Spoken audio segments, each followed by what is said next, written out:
ज्ञान प्राप्ति चैनल के हमारे सभी साधक मित्रों का अभिवादन करते हैं।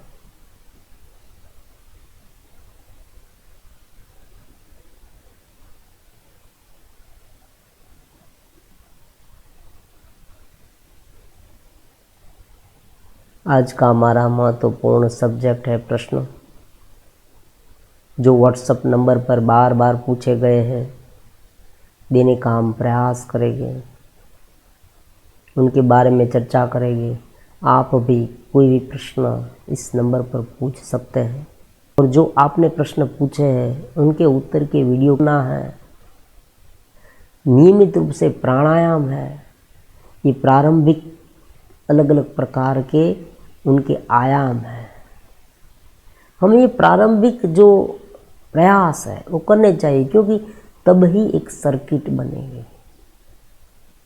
अगर आप थोड़े आगे हैं तो आपको साक्षी भाव में रहने का प्रयास करना चाहिए। ग्रेटिट्यूड का भाव, सद्भाव, परमात्मा ने हमें जीवन दिया है, समर्पित भाव, गुरु और भगवान से समर्पित भाव रखें। ये भी साधना में बहुत महत्वपूर्ण है। जब भी कोई घटना घटे तब उस विचार के साथ ज़्यादा एकरूप ना हो जाए, एक दूरी बनाए रखें। दुख के हो, शोक के हो, हर्ष के हो, पीड़ा के हो सकता है आपको कोई ऐसी घटना घटे कि आपको बहुत आनंद आ जाए, बहुत मज़ा आ गया, बहुत मज़ा आ गया, लेकिन फिर भी आपको अपना अस्तित्व, अपनी चेतना को बरकरार रखना है। आपको एक सहज समझना है कि ये घेरे का, ये बाह्य है, ये मन के स्तर पर है। आज सुख है तो दुख होगा, दुख है तो सुख होगा। ये दिन बीत जाने वाला है। आपने एक सूत्र सुना होगा, ये दिन बीत जाने वाला है। ये घड़ी जो हमारे सामने है वो बीत जाने वाली। तो कोई भी घड़ी हो, किसी भी प्रकार का समय हो, विपरीत हो, अनुकूल, प्रतिकूल, जो कुछ भी हो, उसमें हमें नृत्य से आनंद में रहना, ये एक प्रैक्टिस की बात है। ये साधना का सबसे पहला प्रयास है, हमारा सबसे पहला सिद्धांत है। ग्रेटिट्यूड का भाव तो है ही, क्योंकि परमात्मा ने हमें सांस दी है। हम सांस ले रहे हैं, सांस ले पा रहे हैं, हम देख पा रहे हैं, हम सोच पा रहे हैं। ये सबसे महत्वपूर्ण और सबसे ज़्यादा आभार, थैंकफुल परमात्मा की प्रेजेंट है कि हम ये कर पा रहे हैं, हम सोच पा रहे हैं, हम जुड़ पा रहे हैं साधना से। क्योंकि ये जो घेरा है, अनेक जन्म से आपने अध्यात्म का अगर अभ्यास किया है तो आप जान सकते हैं कि लिंग शरीर में अहम भाव है, तब तक ये जगत रहेगा। और जगत से ऊपर उठने के लिए, एक साक्षी भाव में आने के लिए ज्ञान की अत्यंत आवश्यकता है और उनके लिए जुड़ाव। नियमितता, जो भी नए साधक है उनको मैं बार बार कहता हूँ, नियमित हो, कुछ ज़्यादा करने की आवश्यकता नहीं, बहुत सहज है अध्यात्म। आपके सामने जो आता है ना, वहाँ संभले, बस यही बात है। बार बार मन को लेने की कोई आवश्यकता नहीं है। कभी कभी कोई लोग, कोई साधक ऐसे होते हैं कि जो बहुत सारे सिद्धांतों को पढ़ के फिर उनके बारे में सोचते रहते हैं, ये है वो है, ये है वो है, ये वो है। कुछ नहीं करना, एकदम समर्पित भाव से जुड़ जाए परमात्मा से, अपनी चेतना से, सहज हो जाए। जीवन में जो घटित होने वाला है वो घटेगा ही।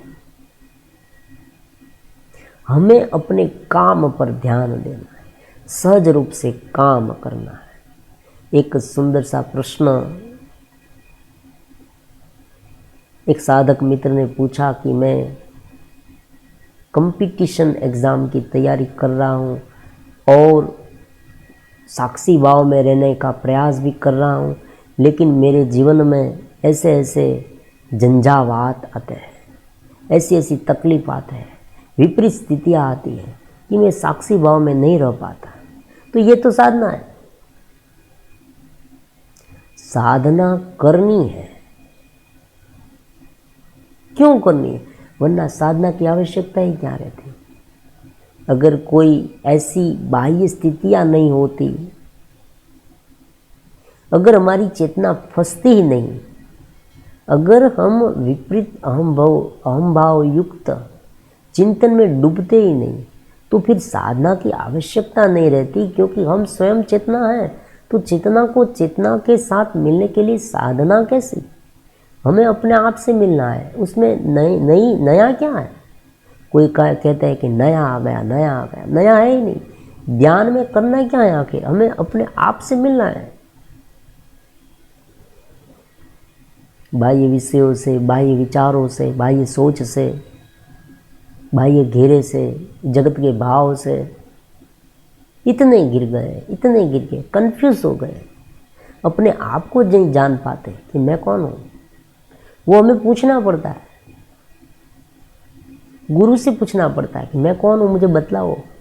मैं अपना स्वरूप भूल गया हूँ। समझ रहे हैं आप? तो आप एग्ज़ाम की तैयारी कर रहे हैं, बहुत अच्छा है। फिर से एक बात महत्वपूर्ण बता दूं कि जो हमारे युवा साधक हैं, जो इस चैनल के से जुड़े हैं, तो उनके लिए एक ही संदेश है कि अपना काम जो है, अब आप जो कर रहे हैं वो शुरू रखें, टेंशन मत लीजिए। काम से साधना में कोई बाधा नहीं आएगी। जीवन को रेगुलर करने की कोशिश करें। बाह्य घेरा है, आप ये सोचें, सबसे पहले आप एक जुड़े, फिर आप ये सोचें कि कौन कौन से विचार, कौन कौन से ख्याल, कौन सी परिस्थिति जब आती है तब मैं विह्वल हो जाता हूँ, मैं डिस्टर्ब हो जाता हूँ। उस परिस्थिति में आप संभल जाए, बस इतना सा ही। मैंने बहुत बार देखा है कि कोई एक ऐसी सोच है, वो व्यक्ति को इतना परवश बना देती है। एक ही सोच होती है, अगर वो वहाँ संभल जाए ना, तो पूरा जीवन उनका यथार्थ हो जाएगा, सहज हो जाएगा, साधना भी सरल हो जाएगी। जो भी काम करते हैं आप, जो संकल्प लेते हैं, उस संकल्प का रियल में पालन करें, ये महत्वपूर्ण है, खास करके युवाओं में। मैंने बहुत बार देखा है कि कभी कोई ऐसा संकल्प लिया कि सुबह मैं जल्दी उठूंगा और नहीं उठ पाते। तो ये सब इसलिए होता है कि आपका लगाव कम है। समर्पित भाव किसे कहते हैं? समर्पित भाव क्यों? समर्पित भाव का मतलब ही यही है कि आप अपने पूरे अस्तित्व को उस ध्येय के लिए लगा दें। मैं करूँगा, ये ध्येय के लिए आपको कटिबद्ध हो जाना है। छोटी छोटी केवल मुझे करना है, मैं करूँगा, ऐसा नहीं चलेगा। यहाँ तो हमें बहुत ही जलद मात्रा में और संकल्प से कटिबद्ध होने की आवश्यकता होता है, करते हैं, ऐसी बात यहाँ नहीं चलेगी। क्योंकि एक बार आपका संकल्प टूट गया ना, फिर आपका जो मन है ना, वो एक प्रकार से निराश हो जाएगा, मैं नहीं कर पाऊंगा। इसलिए एक बार संकल्प लिया है तो उसका पालन हर हाल में करें। और दूसरी बात है परिस्थिति की। परिस्थिति अलग अलग आ सकती है। क्यों आ सकती है? क्योंकि ये जीवन ऐसा है, परिवर्तनशील है।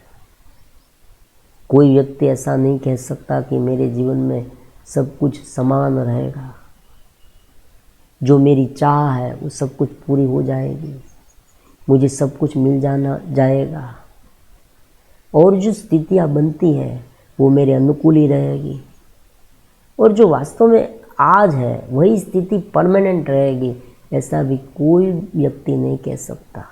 बदलेगी, निरंतर बदलेगी, कभी अनुकूल होगी, कभी प्रतिकूल होगी, कभी आपको पसंद आएगी, कभी आपको नहीं पसंद आएगी, ये सब होता रहेगा। तो फिर उसमें साक्षी भाव कैसे रखें? लगाव से, प्रेम से। आप प्रेम करें अपनी चेतना से, अपने ये मार्ग से, ज्ञान के मार्ग से, ध्यान के मार्ग से।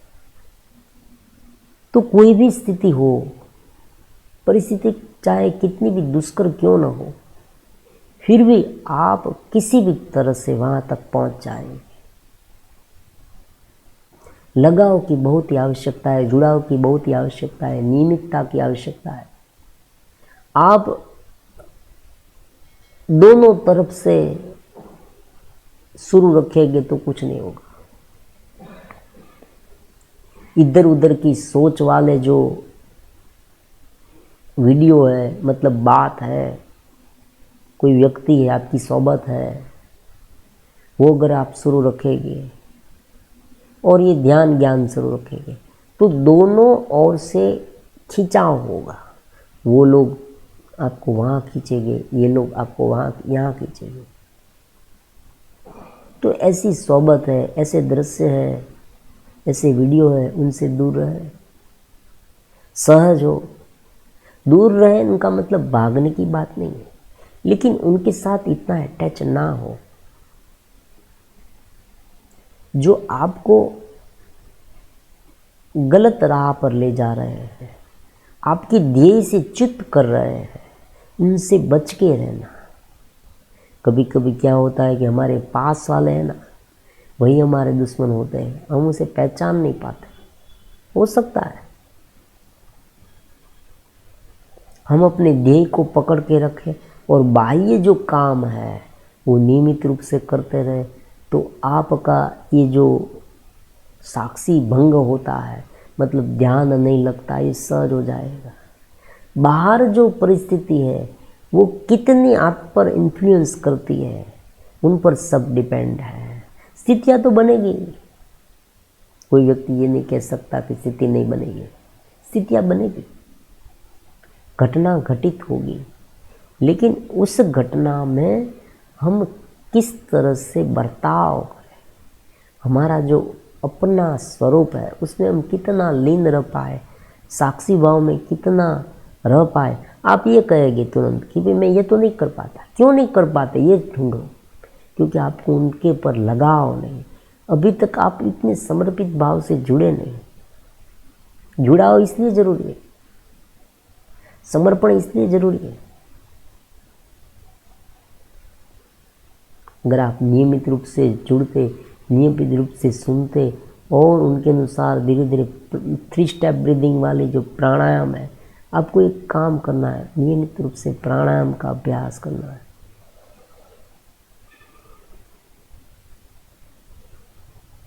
फिर धीरे धीरे साक्षी भाव में रहने का प्रयास करें।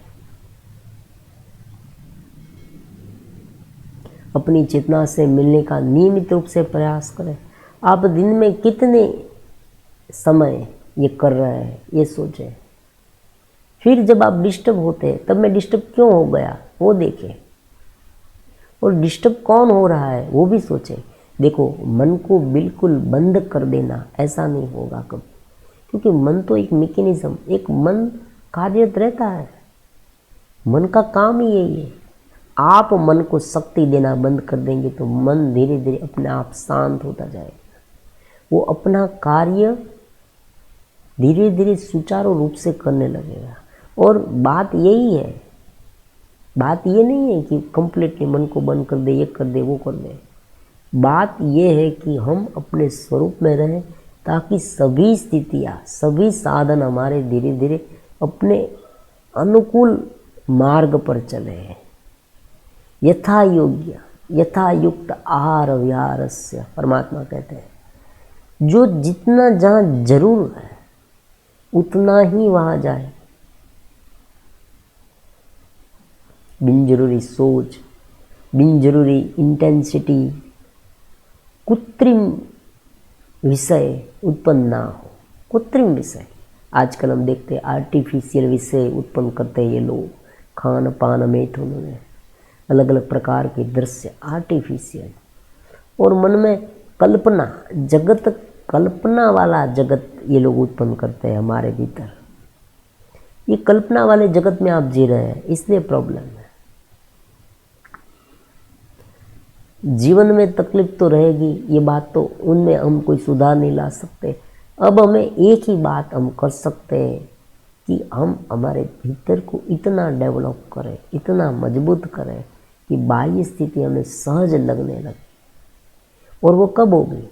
जब भीतर से हमें आनंद मिलने लगे। भीतर से आनंद कब मिलेगा? जब हम पूरी तरह से समर्पित भाव से जुड़े और साधना में कार्यरत है। साधना से प्रेम करें, दिव्यता से प्रेम करें, परमात्मा से प्रेम करें, गुरु से प्रेम करें, तब धीरे धीरे आप अपने आप ऊपर उठते जाएंगे। ये बहुत ही महत्वपूर्ण संदेश है। हमारे सभी युवा जो है, साधक मित्र हमारे साथ जुड़े हैं, उन्हें अपना काम जो है वो तुरंत छोड़ना नहीं है। ये बहुत महत्वपूर्ण है।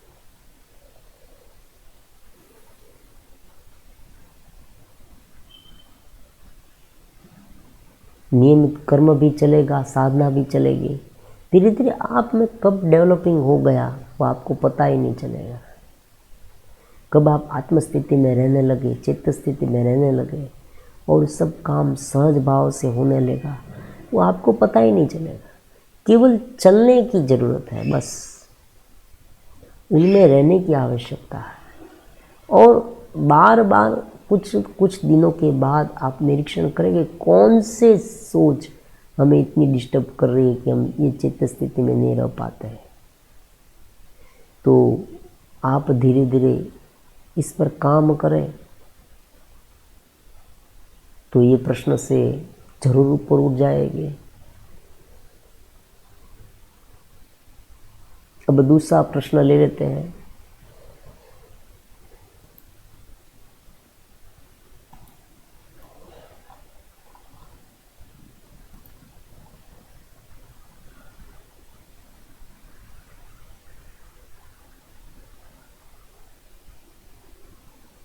मेरा नाम रामपाल है, जम्मू व कश्मीर के गांव में रहता हूँ। आपके वीडियो सुने और उनसे बहुत प्रभावित हुआ। आपसे प्रार्थना है कि मुझे इस व्हाट्सएप ग्रुप में जोड़े और मार्गदर्शन करें। बहुत अच्छी बात है।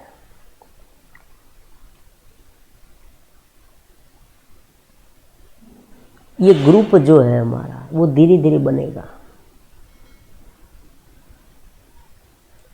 सप्ताह में एक बार संडे को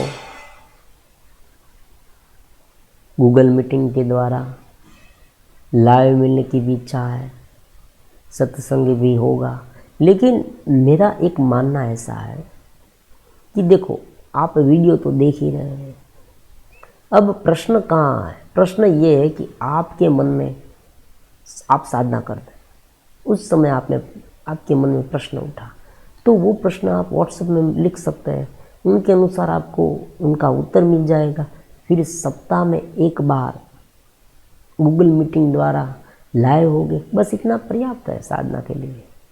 साधना आपको करनी है, ये बात याद रखें। आप जुड़ गए, ये बात बहुत अच्छी बात है। आप प्रभावित है, आप व्हाट्सएप ग्रुप से जुड़ना चाहते हैं, बहुत अच्छी बात है। आप व्हाट्सएप ग्रुप से जुड़ गए, मान लीजिए जुड़े ही है, क्योंकि नियमित रूप से हमारे वीडियो आते रहते हैं। बहुत सारे वीडियो हैं इस यूट्यूब में, अलग अलग प्रकार के। चित्त स्थिति कैसे प्राप्त करें, क्या करें कि चित्त स्थिति में रह पाए, और आजकल तो हमने दृष्टादृश्य विवेक की जो सीरीज शुरू की है कि दृश्य है, दृष्टा हम है, और जो अलग अलग दृश्य है, दृष्टा दृश्य से अलग होगा, और जो अहंकार है उनसे ये सब जुड़ गया है, ये अहम भाव है। बुद्धि में जब ये चेतना का आदान प्रदान होता है, प्रकाश उनके साथ मिलता है, चेतना मिलती है, तब लिंग शरीर हमारा जो है वो घटित होता है। वो लिंग शरीर क्या है ये भी हम आने वाले वीडियो में बताने वाले हैं। अलग अलग प्रकार के वीडियो आते ही रहेंगे, आप उनसे जुड़े, और कोई प्रश्न है तो आप पूछें, उनके अनुसार यहाँ पर हम उनकी चर्चा भी करेंगे, और ज़रूरत है इतनी तो हम गूगल मीटिंग द्वारा भी मार्गदर्शन करेंगे। तो आप जुड़े, बहुत अच्छी बात है। अब अगला प्रश्न ले लेते हैं।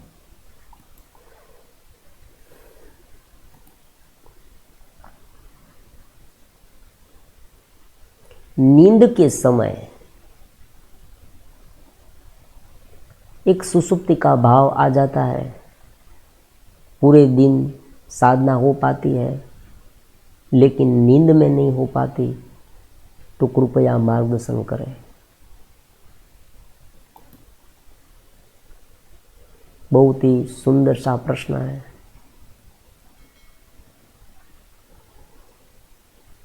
ये प्रश्न समझने से पहले मैं आपको एक बहुत ही महत्वपूर्ण बात बता दूं। 3 अवस्था है, जागृत, स्वप्न और सुषुप्ति। तीनों अवस्था के बारे में बहुत ही शॉर्ट हम समझ लेते हैं।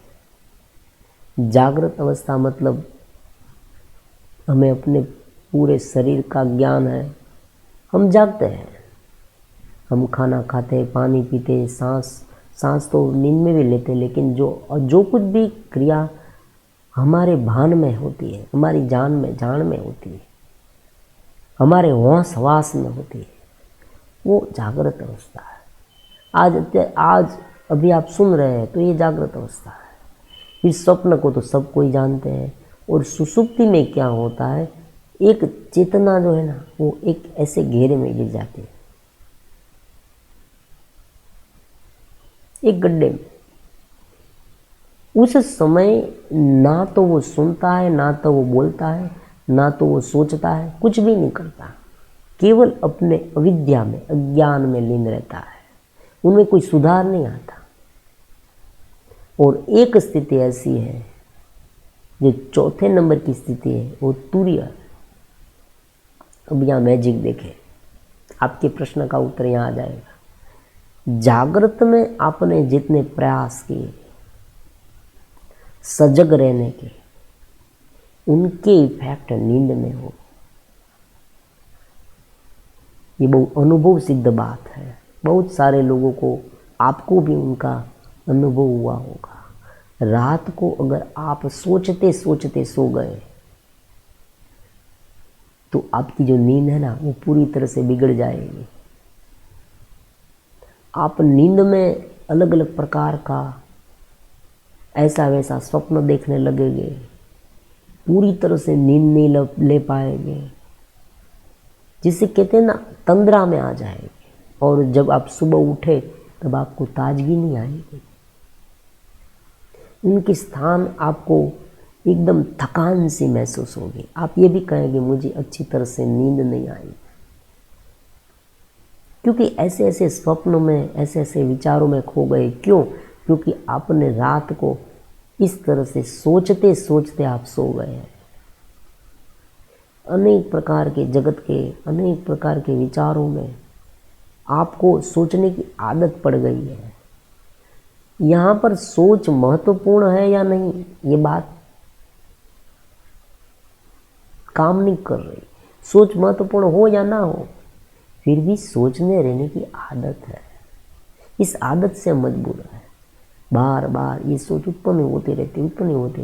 एक थोड़ी ही मिनट के लिए भी हम शांत नहीं रह पाते, तो इधर उधर की सोच आती रहती। और केवल सोच आना हमारे लिए नुकसानकारक नहीं, उनके साथ हम इतने भावनात्मक ढंग से जुड़ जाते हैं। देखो इनकी पहले वीडियो में हमने देखा, 5 नंबर की वीडियो में दृष्टादृश्य विवेक में, कि ये केवल स्मृति नहीं है। हम जो सोचते हैं, हम जो कार्य करते हैं, हम इधर से उधर जाते हैं, किसी के साथ बोलते हैं, वार्तालाप करते हैं, कोई दृश्य हमने देखा, तो ये सब केवल स्मृति नहीं है, इनका भाव हमें उत्पन्न होता है। तो बहुत ही सीधी सी बात है कि नींद के समय, नींद के पहले, थोड़ी घंटे पहले अगर हम इस तरह से विपरीत भाव में होंगे, इस तरह से अनसमझ में होंगे, तो नींद में भी ऐसे ही होंगे। पूरे दिन जो करते हैं वो क्रिया नींद में होगी। और एक दबी हुई वासना, ये भी बात है, सभी साधक को मैं ये भी बता देता हूँ, आपने पूरे दिन वासना को दबाया, आपने कोई दृश्य देखा, आपने तुरंत उन्हें दबा दिया, करे आपने समझाकर शांत नहीं किया लेकिन दबा दिया, फिर क्या होता है, जैसे आपका कंट्रोल आपके हाथ में से चला गया, रात को आप वही वासना को भुगतेंगे स्वप्न में। बहुत साधक ऐसे भी होते हैं, वो कहते हैं कि नींद में हमें इस तरह से अश्लील दृश्य दिखते हैं। क्यों? क्योंकि पूरे दिन आपने उनमें कोई काम नहीं किया, आपने सहजता नहीं रखी, आप सहज चेत स्थिति में रहे और उस समय आप केवल बाहर से दबाए, ऐसी बात नहीं है। समझ कर आप ये समझे कि ये जगत है, ये गहरा है। जब आपके सामने कोई विषय आए तब विषय को दबाने के बदले आप उन्हें ज्ञान से तिरोहित करें, ये बहुत महत्वपूर्ण है। आप ये समझें, आप तुरंत ये समझ लें कि भाई सामने जो विषय है, विषय तो केवल एक नाम और रूप और पंच महाभूत तत्व का है और मैं चेतना हूँ। इस तरह से आप विचार से उसे तिरोहित कर दीजिए।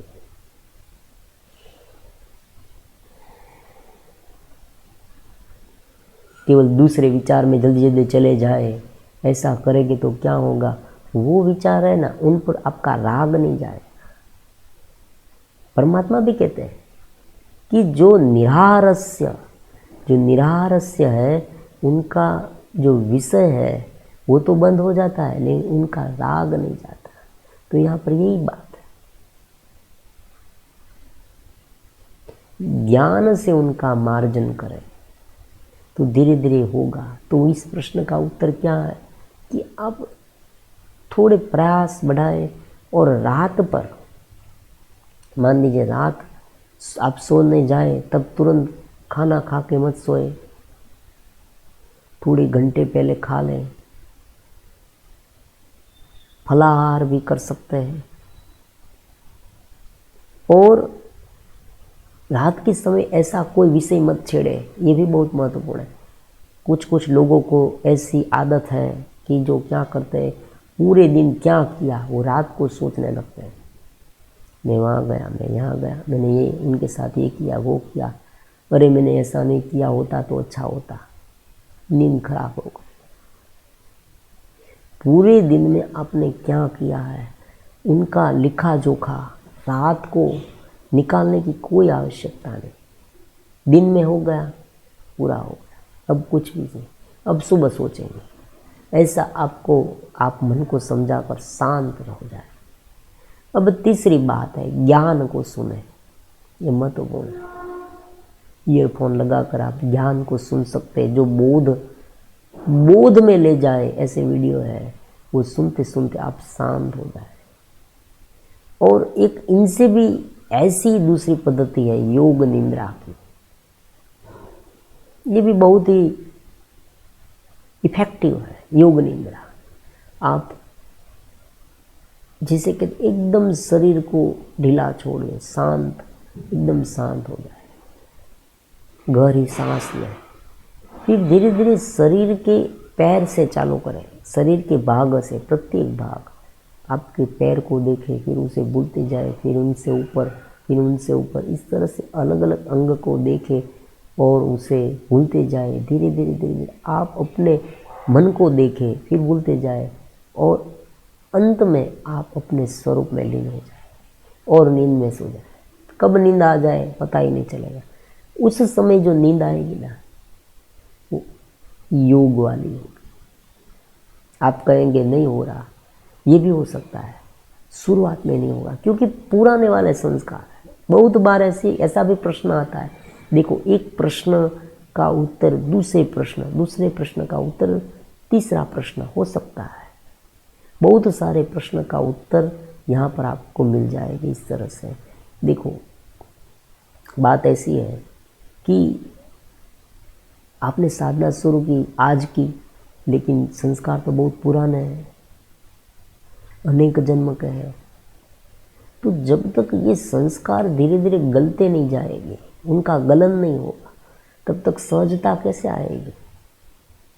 सहजता तब आएगी जब आप कुछ क्वांटिटी में चेतना आएगी, मतलब कुछ एक साधना, कुछ एक निर्णायक ढंग तक, निर्णायक स्थिति तक पहुँचे।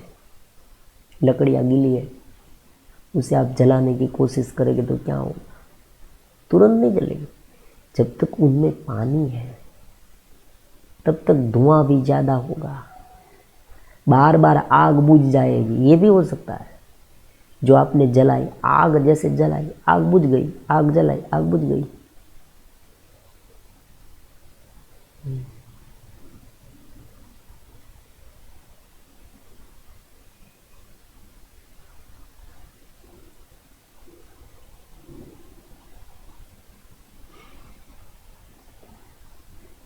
तो इस तरह से हो सकता है,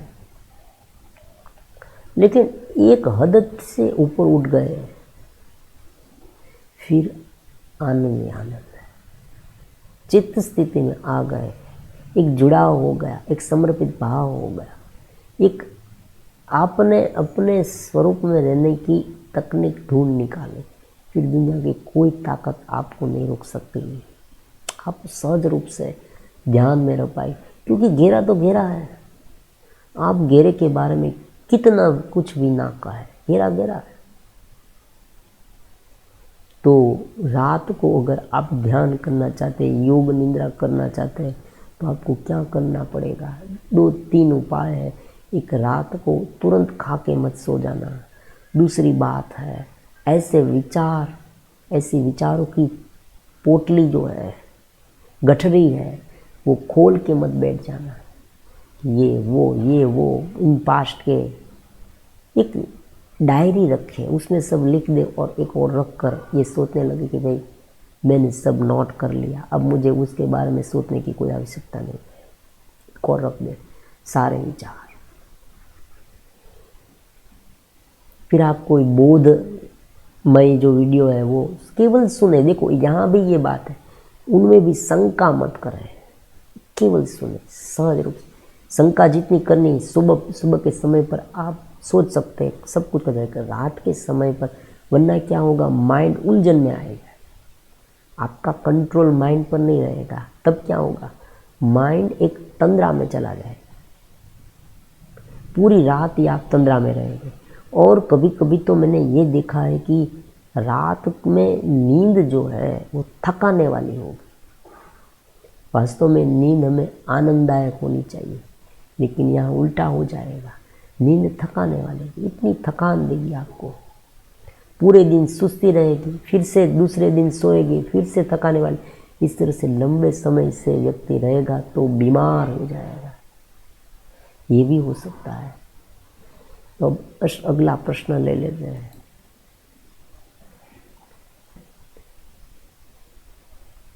ओम प्रणाम। आपके वीडियो सुनते कुछ प्रसन्नता का भाव और आनंद महसूस होता है। अब आगे क्या करें?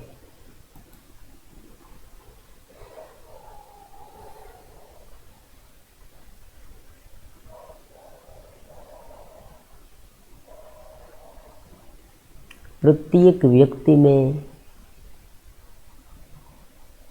ऊपर उठने की, अपनी चेतना के विकास करने की संभावना है, प्रत्येक व्यक्ति में। किसी किसी में ज़्यादा प्रकट होती है, कोई कोई में कम प्रकट होती है। जब भी आप बोधमय ज्ञानमय बात सुनते हैं, कोई गुरु से मिलते हैं, तब आप में आपका जो आत्मा है, आपकी जो चेतना है, वो इस घेरे से मुक्त होने के लिए लालायित होती है। आप समझ रहे हैं, ये चेतना अनेक जन्म से यहाँ तक आई है,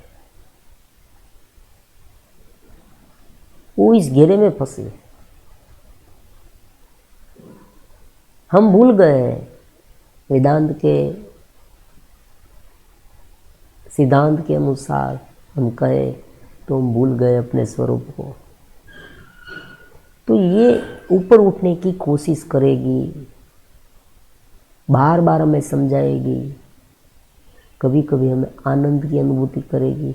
तो आप ये वीडियो सुनते हैं, आपको प्रसन्नता मिलती है, उनका मतलब ये हुआ कि आपकी चेतना भी ऊपर उठने के लिए प्रयास करती है, आपको प्रेरित करती है।